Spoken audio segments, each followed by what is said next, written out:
Hello. Hi. Hi. I have some questions for you for interview today. Can you introduce yourself and tell us about your current role and responsibilities at your company? Okay, of course. I am Senem Deniz.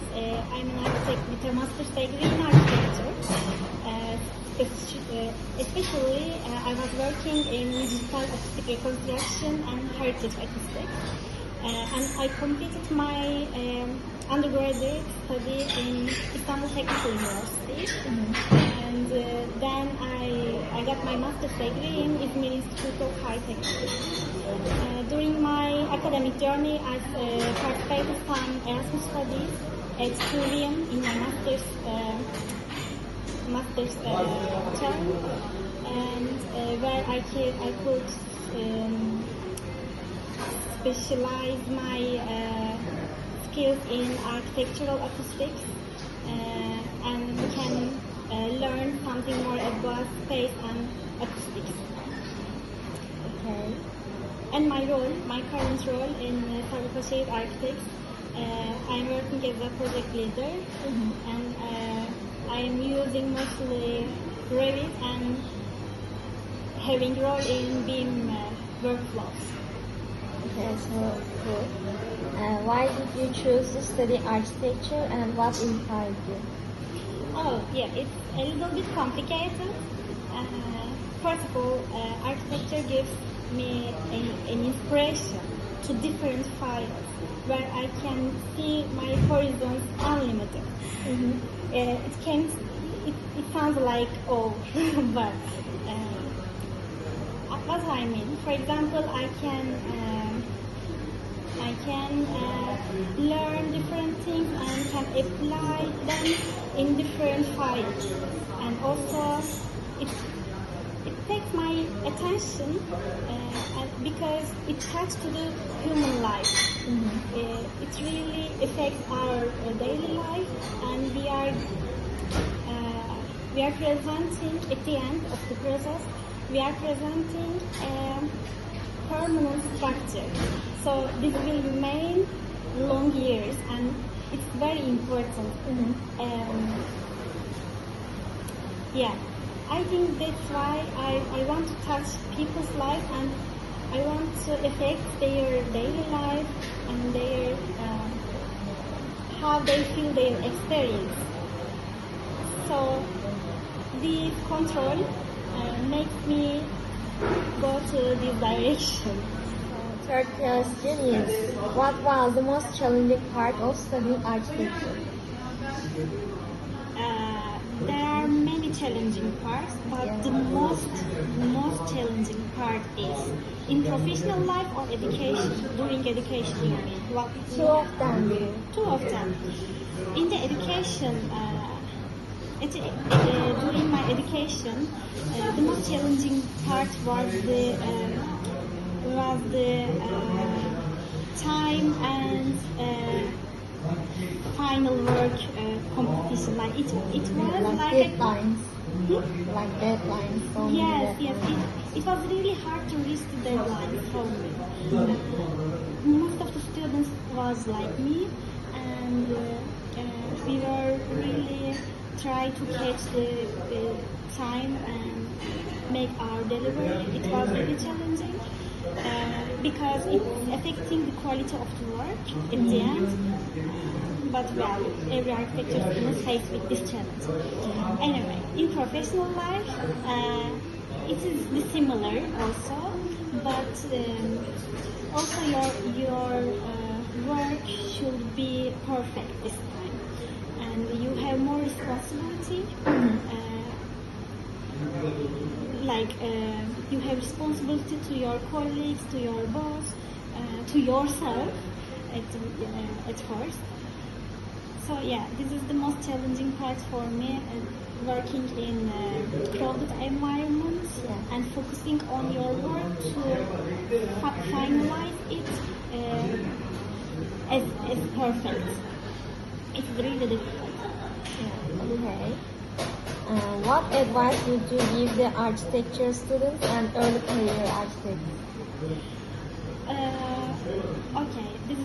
question. Yeah.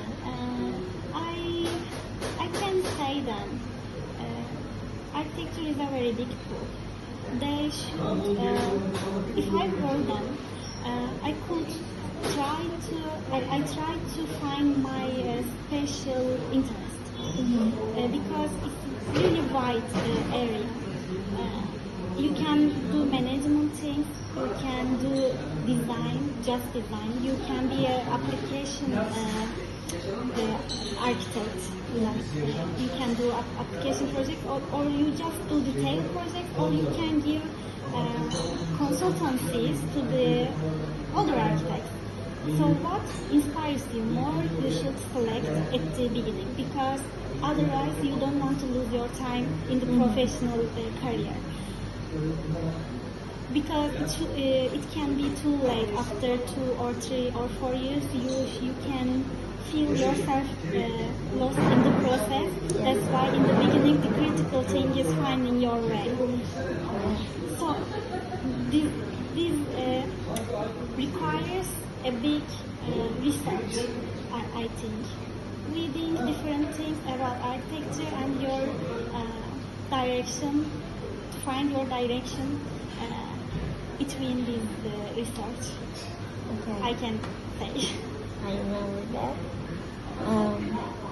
How was your transition from university to professional life? First of all, I did my master's study, so I gave a couple of years between my undergraduate study and professional life, and I can say it is necessary.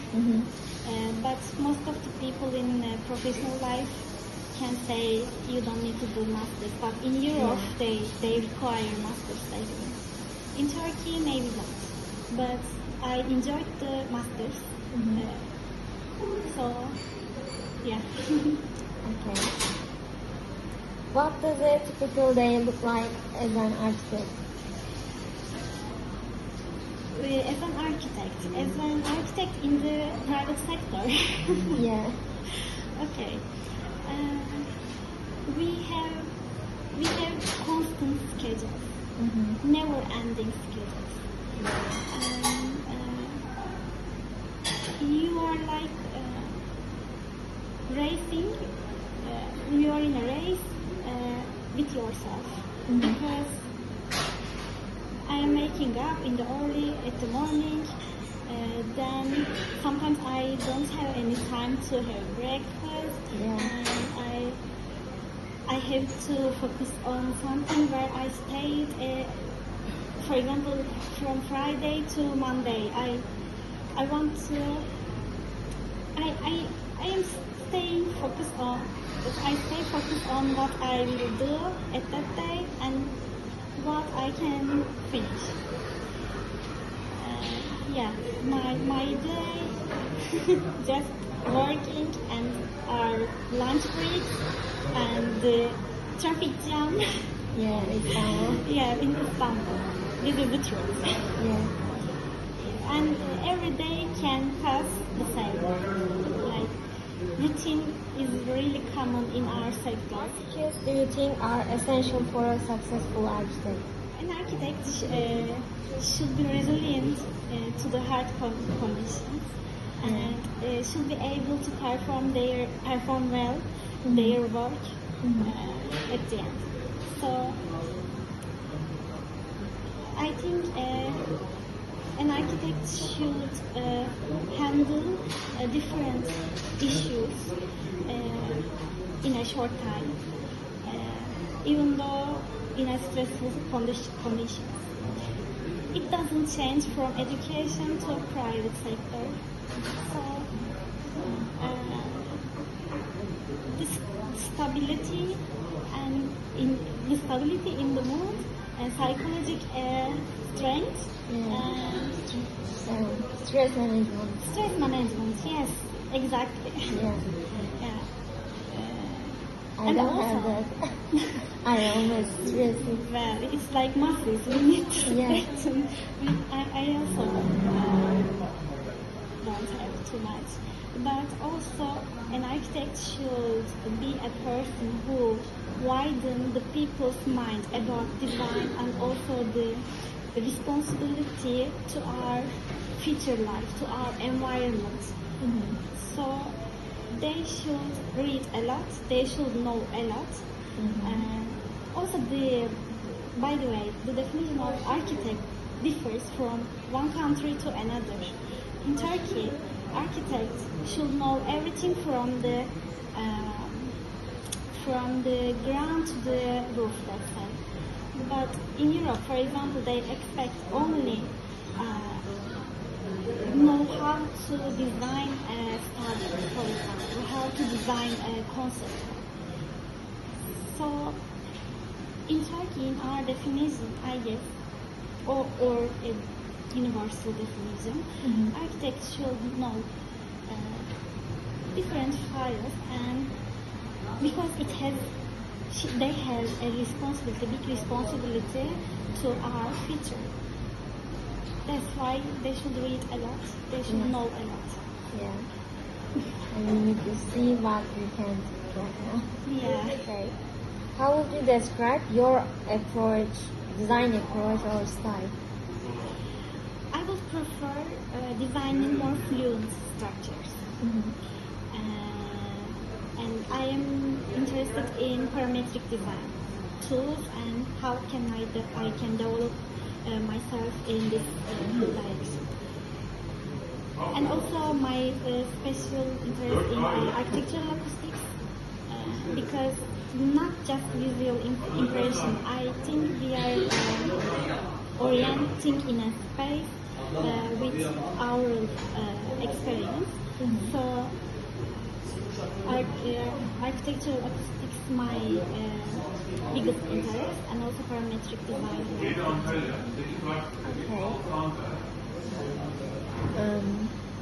Okay. What was the moment when you almost give up, and what kept you going? Routine makes me bored a lot in the process. But when I know that I believe what I do, I believe in I am doing beautiful work, or I am sensitive to the environment in that project, it makes me like keep going. Yeah.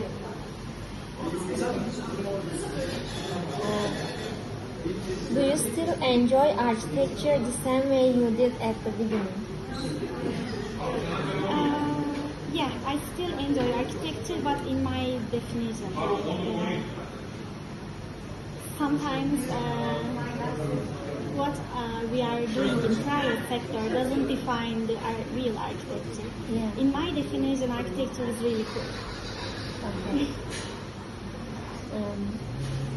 How do you think technology is shaping the future of architecture? I think it affects a lot. For example, AI, very common in our agenda nowadays.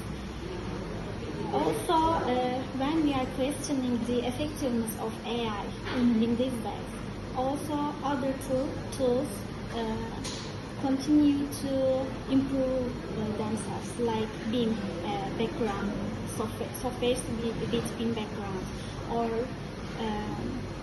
parametric design tools like with coding, like Grasshopper, these tools giving us chance to widen our vision in architecture. For example, sometimes there are many ways to produce a design. Like we can handle with something on our hands to make some shapes. Well, it's not about all shapes, but when we start first giving shape to something, but it doesn't enough sometimes. These parametric tools, for example, in my case, what I see in these tools, they give us a different vision in a short time. They open up different possibilities that the human brain can't perform in a short time. So that's why it's a very competitive area. So I really believe in these tools because we need to catch our time, this digital life. Mhm. Okay, thank you. What are your future goals and what kind of impact would you like your work to have on people or students? Goals can be. I feel like I need to touch human life in their experience because we as an architect we establish bridges between human and building environment. We are giving shape a building environment with knowledge. Without knowledge, architecture doesn't perform a good work. So my ambition in this area make people realize where they are entering when they walk into in a space. They should realize every detail of that space. They should feel it. The feel is how we feel through these five sensual activities like hearing, see the visual impression, and also touching. Every sensual expression make us close to the experience we got in that space. So I really believe in this bridge. So my goal, being able to establish this bridge in a good way with people and this building environment. Okay. If you could go back in time, would you still choose architecture like before studying, or a different life? Yeah, I have other possibilities in my mind, but since we have just one choice and one life, maybe who knows, and I would be an architect again, but I am still in the process. So let's talk about it after 2 years again. Okay. So last question is, what does being an architect mean to you personally? What does being an architect mean to you personally? I feel full of responsibility to the environment, to the people, first of all. Well, we are not we are not doing a surgery, but we are leading a permanent project with these doctors or officers or many people lives inside. And we have responsibility on its strength, the structural orientation, also their daily life, and keep this system from beginning to the end healthy. So it's all about giving people a peaceful and healthy lifestyle. Yeah, that's why I feel a big responsibility and should every architecture feel this inside. Yes. Thank you for interviewing with me. I thank you. Really, it was really nice. Thank you.